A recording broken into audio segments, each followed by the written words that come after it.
What up? What up? What up? What up, world? Tap. I'm Compression. It's the Monday jump off number 119.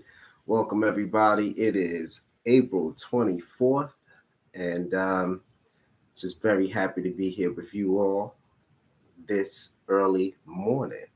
So let me see. I don't know what that is. Take that off the screen.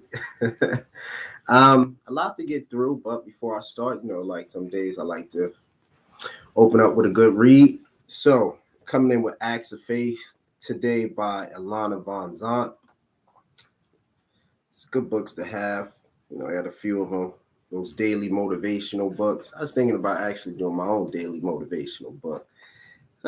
Maybe I'll put it together. I got some time. April 24th.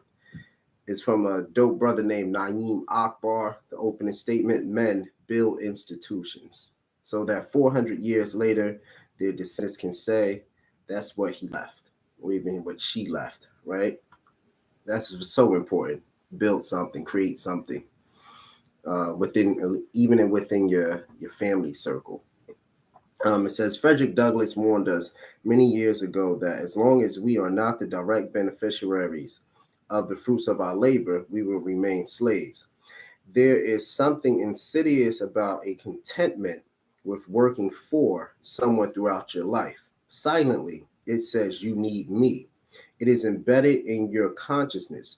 You can't do without me. Eventually, you believe I'm not capable of taking care of myself.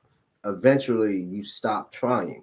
The world needs the kind of institutions men of color can build, whether it is business to be managed, a school to be staffed, a publication to be circulated, an organization to be advanced, or a service to be carried out. Men want more from the world than a gold watch and a fond memory. And it states at the end, I am building more than a nest egg. That's deep.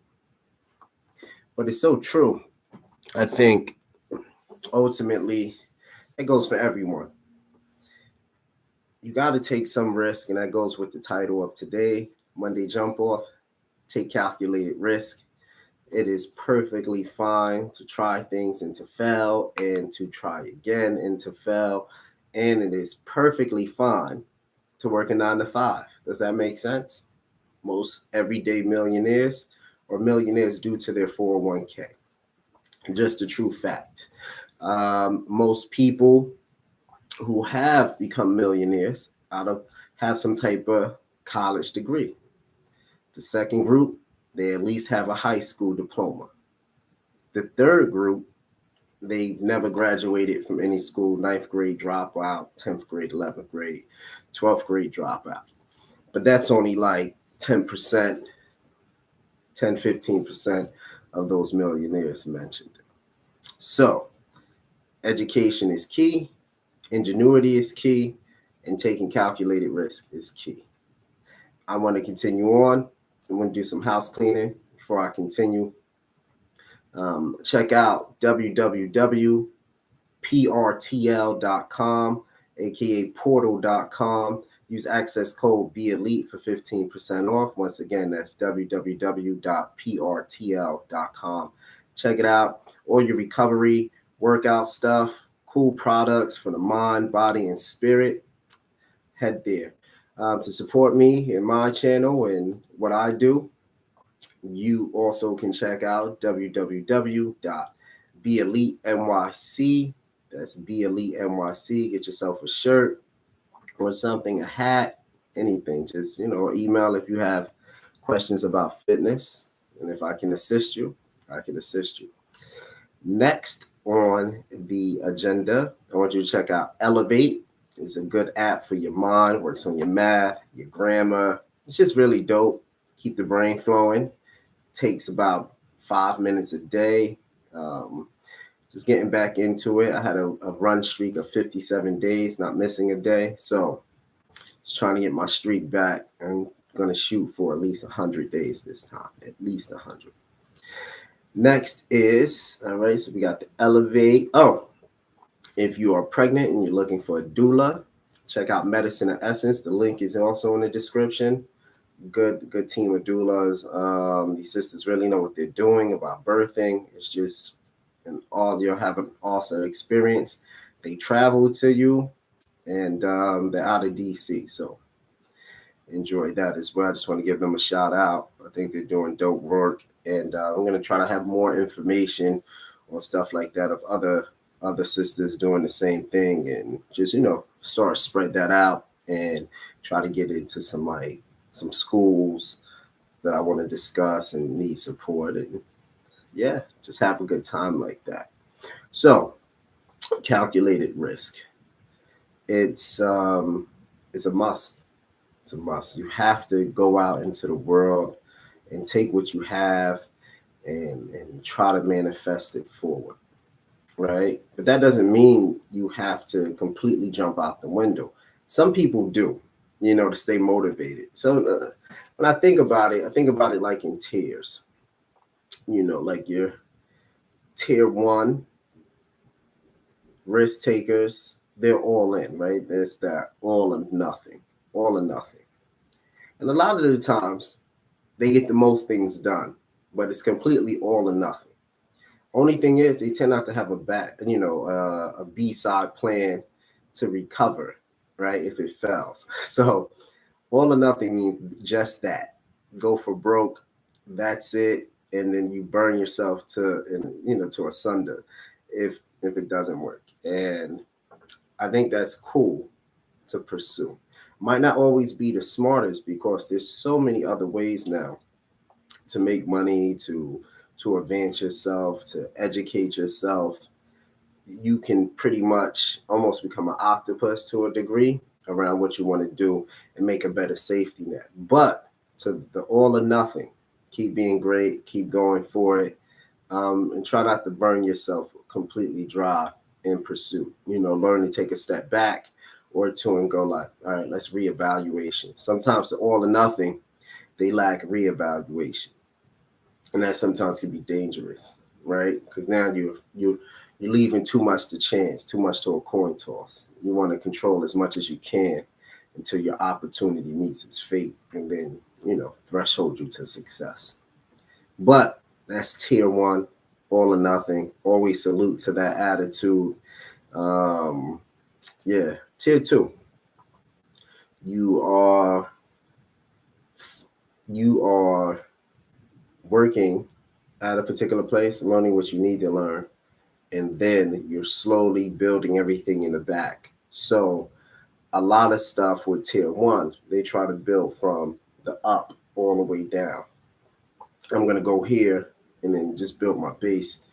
Tier two, you're working, you're learning, you're hyper reading, and you're building your base all the way up to its pinnacle. And it takes a lot longer because you can see tier one, they get things done in like 1 to 5 years, whereas tier two get things done like 5 to 7 years. But what they build tends to sustain a lot longer and with a lot more risk aversion, right? So it's always good. That's called slow is steady, and then you know that steady becomes fast.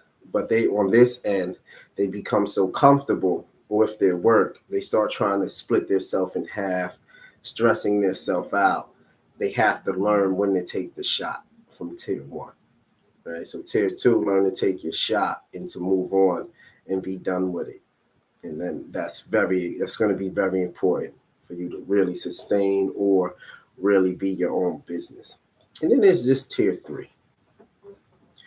They just talk about it for years and years and years. They complain about work for years and years and years, and just nothing ever happens. That's a lot of people.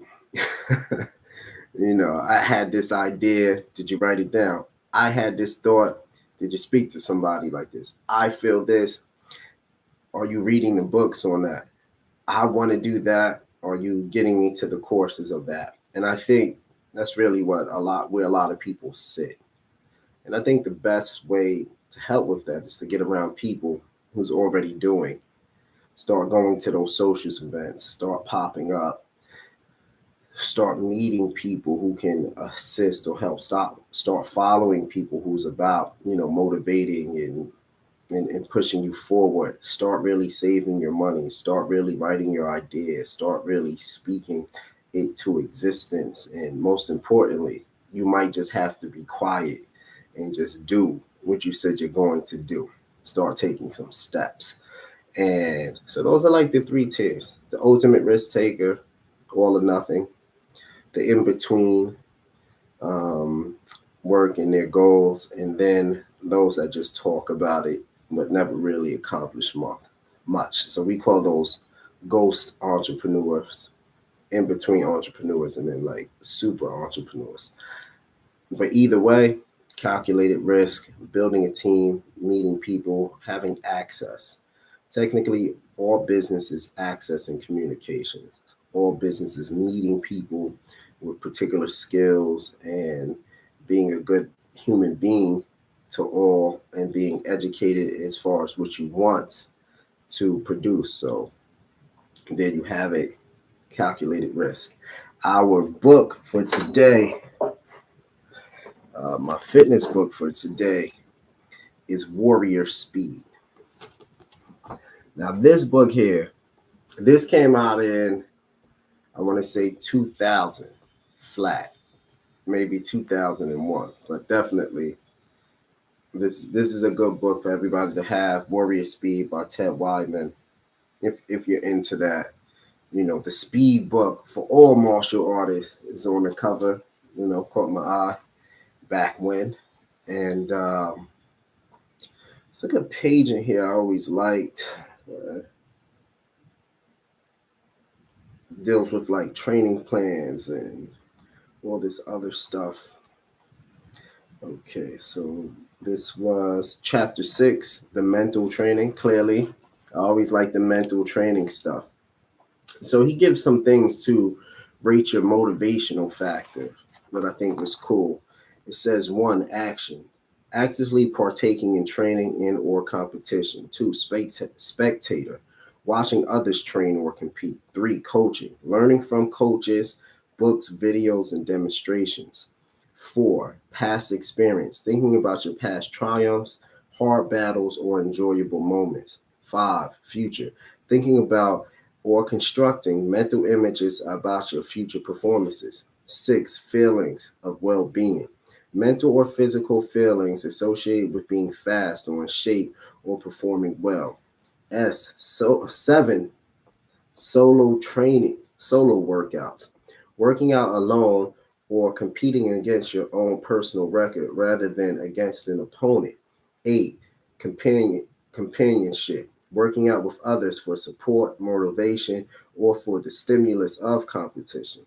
9, feedback, discussions with coaches, athletes, and friends about your performance or your progress. 10, competition, being challenged by a worthy opponent or the prospect of breaking a record. 11, external motivations, meeting or exceeding the expectations of goals set by coaches or friends. 12, other, anything else that motivates you.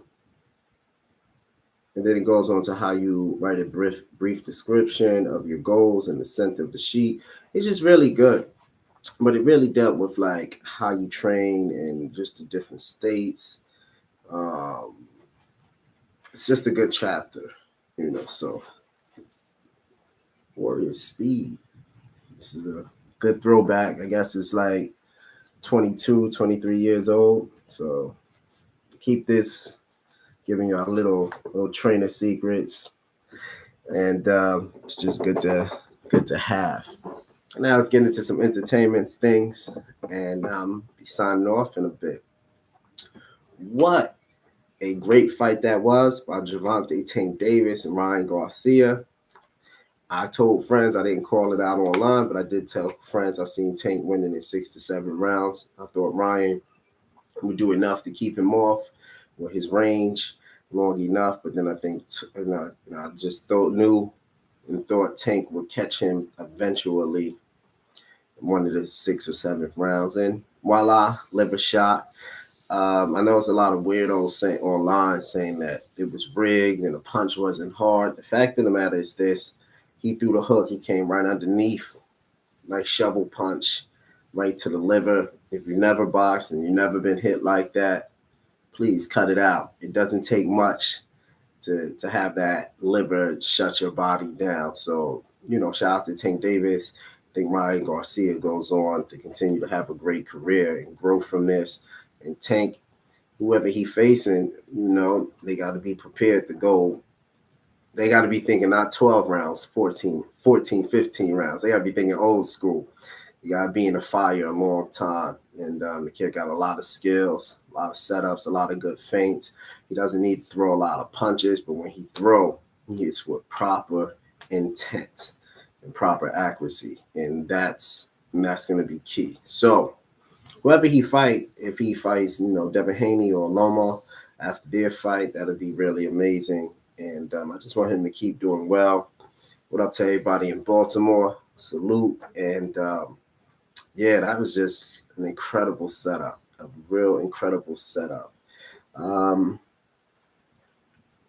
Album, hip hop album. Oh man, can't forget that. We still rocking out. This is hip hop's 50th anniversary year, so I'm doing my 25 hip hop albums, and today is number 17, I believe. We have Wu-Tang Clan Enter the 36th Chamber. Now, when this came out, to be honest, still to this day, I don't think there's ever been a rap group to come out this way. Just 9 MCs just rhyming crazy, their own style, their own flow. The beats were gritty and grimy, and just you felt it. It was the signs of it was the era. And yeah, I don't know if there would ever be a group like Wu-Tang Clan ever again. Period. Like, and I mean that. Like, I can die 50 years from now, 60 years from now, and my grandchildren, great grands, great will never see anything like Wu-Tang Clan. That is like a one in a few lifetime kind of group, and it was just an honor to witness it.